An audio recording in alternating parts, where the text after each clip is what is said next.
This is some, okay, there we go. Oh, go on. I see you. What are you saying? That was wild. I was like, yo, if I have to do this and not be able to see him, but everyone else can see both of us, it's going to be mad awkward.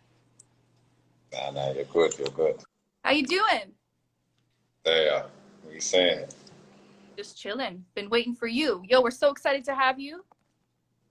Thank you so much for taking the time to do this. Yeah, thanks for having me. Yeah. How you been? How you been doing this year, during this crazy year, 2020? I'm good, man. Just getting on with it, you know what I'm saying? But Yeah. one time I was in the studio, so it's like I wasn't really feeling the lockdown like effects like that, you know what I'm saying? Right. Yeah, It was kind of just like regular shit anyways. I go studio, go home and chill with the kids, you know what I mean? Yeah. Well, congratulations on the new project, Now or Never, just dropped. Thanks. Um, Heard you just bumping it still. yeah, I've been listening to it. I really like it. It's really good. Yeah, loving it. How does it feel having the project out there? Yeah, no, I'm happy, man. Happy everyone's listening to it and enjoying it, you know what I mean? Yeah. Been mad love. Were you nervous about putting something out like during a time like this? Nah, not really. The only thing I was like not upset about, but I was trying to hold out for it because there's no clubs in it. You get me? Right. Like, man, want to hear like buff baddies and that in the club. You know what I'm saying? Like, you get me? Big facts. Yo, I've been dying for like certain songs. I'm just like, I wish we were outside for this one. Yeah, That's definitely one of them. yeah. So when you put out something like Now or Never, like, did you really set out to put out a project or a mixtape, or did it just kind of like happen naturally? Boy, well, I didn't start making a tape kind of thing. I remember I was in Australia in that January. Then I made like Buff Baddies. Me and A Boogie was out there. Then we made Change Me. Then straight from Australia, I went to Dubai. Then I made Debonair. And then it was like, we got a couple bangers here still, like. And then I was like working on like upping the level and that. So like I was just recording, and you get me. So it didn't really start off as like I was making a project, but then I just ended up having bare bangers and that. You get me? So then it was Yeah. just, and Debonair. I said this big hole that's not hard, like, and I was like, sounds hard for it now or never. Yeah, like I noticed that you know, you put out like quite a few projects. Like you've had like 4 projects in the last 5 years. So that's like a pretty impressive work rate. Is that kind of like how it happens then? You just are like, damn, I got a lot of bangers, I got to put something out? Yeah, most time I'll make a project. I'm planning to make one. Yeah. I'll just be making the last few projects I've been planning. I think the only one of recent probably started was one. Everything else just been like got some bangers there. Yeah. It's nice to have that like flexibility and be able to just like put stuff out when you feel like it, though. I don't think it always has to be like super planned per se, you know? Yeah, of course. Yeah. Another thing about Now or Never is that it was kind of like a surprise release. Like you didn't really have like an announcement. It wasn't like a coming soon situation. It was just like, yo, I'm putting this out. Yeah. So like kind of what happens, like, can you take me through the decision process to do it like that? Like surprise like? Yeah, because like I just know things just cold. You know what I'm saying? Like it's hard. Yeah? So I just wanted it to be about music. You know what I mean? I didn't want it like yeah, I got this new watch right now. It's gonna be the baddest thing. Saying like I just thought let the thing do the thing. You know what I mean? Like, and if you think it's cold, then tell your brethren. Like I'm saying like Yeah, for sure. yeah. I And think I'm not gonna lie as well, more time when like man's making music and that, like it'll just be for me and the man them as well, like to roll to it. You get me? So me and the man them have got it now. So that's like one of the main jobs done. Like, but if everyone else wants to listen to it and enjoy it as well, like, you get me? Yeah. Yeah, you're not really making it thinking of like everyone's approval. You're just making something for yourself and the boys. Obviously, like the love when man say, "Yeah, this thing cold and that thing and that." That's like exciting. You know what I mean? First and foremost, I need to be able to roll with it. Do you know what I mean?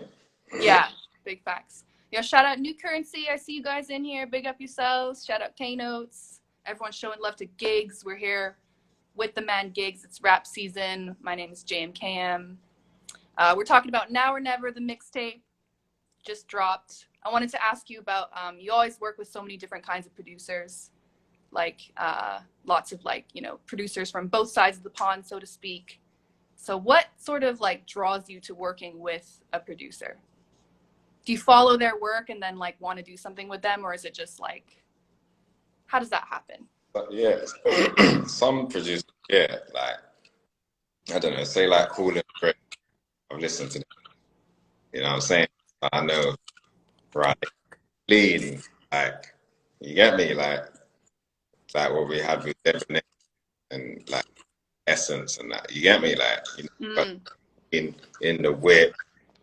You get me, like but some like a lot of producers, like the brother who made Half Baddies, I've never heard of it before. True, I've never heard of it, like, but one he's I don't know. He sent me a couple of tunes in the email. They might have heard at me on Twitter or Insta or something. I got beats in the email. Then I was in Australia, and then I just thought, oh, let me see what's in the email. The beat was hard. I jumped, so not on the name brand shit. Like, oh yeah, he's got Grammy or whatever. Like, if something's hard, it's hard, bro. You get me? Like, so Yeah. not So you'll listen to beats and shit that people send you on like DMs. Yeah. Okay. Yo, don't flood the man's DMs, but you heard what he said. Big up Oblig in here. Shout out Tripta, Frieza Chin. Frieza says man like Troy Hippie. Hippie, true hippie. You know, in addition to producers, you always have like amazing features as well. I love like, you know, especially the features on like this mixtape and even on like last project, Big Bad. How do you, you know, decide who you're going to work with when it comes to features?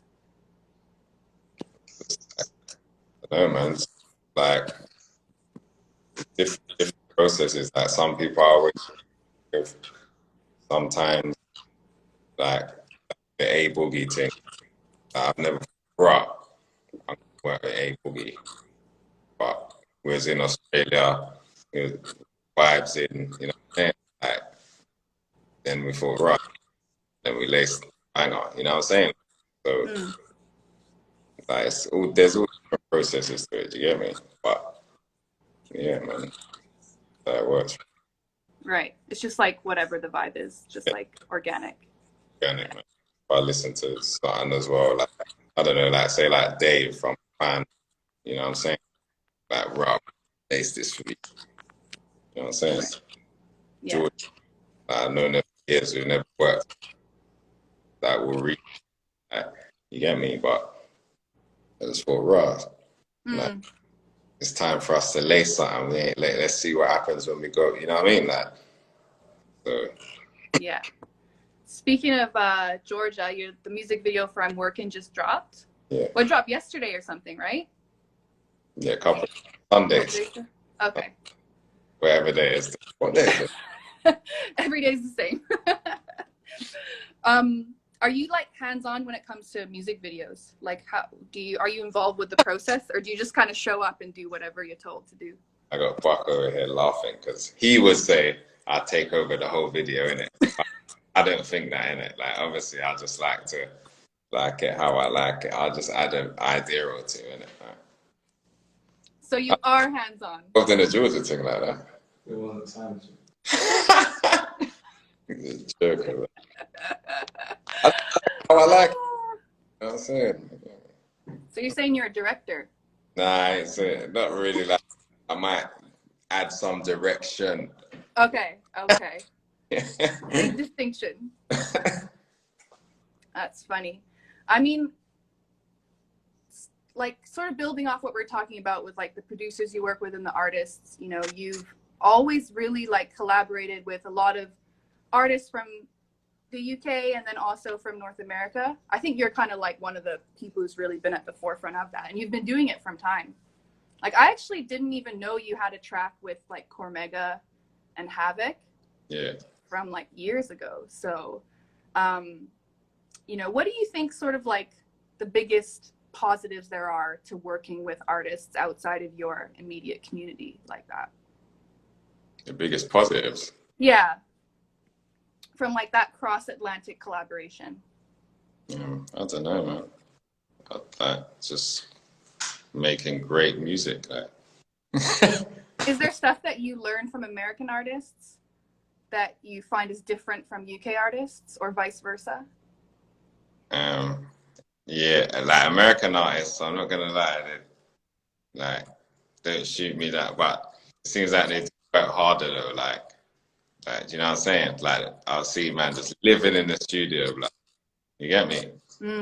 I don't know, so like say like Fog, like the man I don't see him leave the like you know what I'm saying, in there making bare bangers, sleep on the sofa in the studio, wake up again, bare more bangers. Right. You know, man will be out in the club. I'm going back to the studio. You know what I'm saying? And they all I notice they got that effort when it's time to work. It's work. Like, do you know what I'm saying? Like, you get me? Right. New says she gets you. Big up New. Shout out Manga Saint Hilaire. I see you. I mean, obviously one of the big like things about this year, and you already touched on it, is that because of this pandemic, we don't have like clubs or live shows or anything like that. But you know, you did go on a tour pretty recently at the end of 2019. Yeah. You did like a big tour. You played at Wembley Arena. What was that like, you know, especially after years of having problems with doing live shows and all that? You know, it was a bit, man. But it's funny that you say that because like even at Wembley, before that, the last time I went in there, they kicked me out of the building. Like I've gone down there when I used to have like mad troubles with them and shit. Like I wasn't even performing it. They got that radio station, BBC, that's on 1X. I came in, I was actually there for beat. Get me? Rude to man. Why you? The police, they made up some bullshit. Like you leave. I was thinking the police are looking. Don't I mean? Like, you know what I mean? Like, but then they told me to get out and shit. But that was the last time I was in Wembley. Then the next time I'm in there, I'm controlling the whole building. Like, you know what I'm saying? Like, I even had my dog there with a fucking, like, walking around with his picture on the fucking badge. You know what I'm saying? That's how man was running it. Get me? Yeah, you were running it that time. Yeah, exactly. You know, that one. Yeah, that must have felt good. Yeah, nah. But yeah, it felt good and that. But obviously, you're just like more than 50. Yeah, I'm running. You still got a job to do. You know what I'm saying? Like, so you don't really get time to think about that. Like, you know what I mean? Yeah, for sure.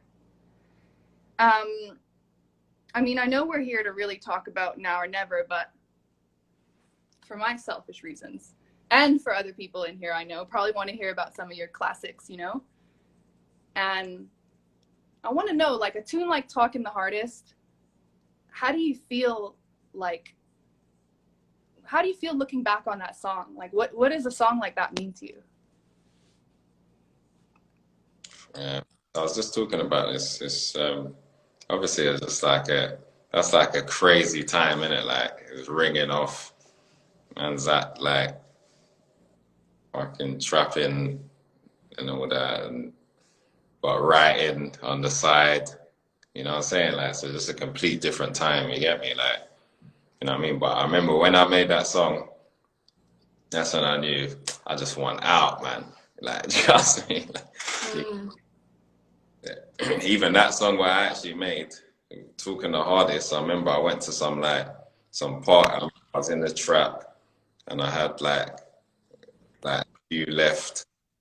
But I just thought, let me go to this party. Someone was having some like kind of lavish party and that. And then I went there, I had my fur coat on and what, and I had like a few left over from the trap and whatnot. That's why it's like walked in the park sporting up, half of the crowd snorting my Charlie because everyone was taking the last of what I had. You know what I'm saying? Like, but when I was in there, I was thinking, there's like loads of like celebrities in there and all that, and I was thinking, I need to be living this lifestyle, man. This is for me, like, you get me? And I wrote "Talking the Hardest" off the back of that party, like, you know what I'm saying? And that's the song that started ringing off the most. You get me? So there's loads of things that go through my head, like, do you know what I mean? Like, but Mm. the main thing, yeah, man, I wanted out, like, trust me. Manga says "Talking the Hardest" is the national anthem. Yeah, Big that's fact. what they say. Shout out Tripta. I think we got time for just like one more question, Gigs. We're not going to keep you too long. Thank you so much again. I was reading this like interview from when you're promoting Womp to Them. It's a Beats One interview. I was reading the transcription, and you said that you felt like people weren't really respecting England. So Womp to Them was about showing where we're from and explaining we're the same as you. Do you think that now UK rap is starting to get its recognition on the world scale? Yeah, no, definitely. It's definitely come a long way from when I made Warm to Them. You know what I mean? That was a few years. You know what I'm saying? Now there's like loads of artists from UK that are respected and that everyone knows about. You know what I mean? Like, so yeah, still got a long way to go as well at the same time. But it is what it is, you know what I mean? Yeah, it's definitely getting there though. Yeah. Thanks to people like you. Big up yourself. Gigs, thank you so much. We're going to let you go and get on with your day. This has been Rap Season. It's JMKM. Any last words? Yeah, no, thanks for having me.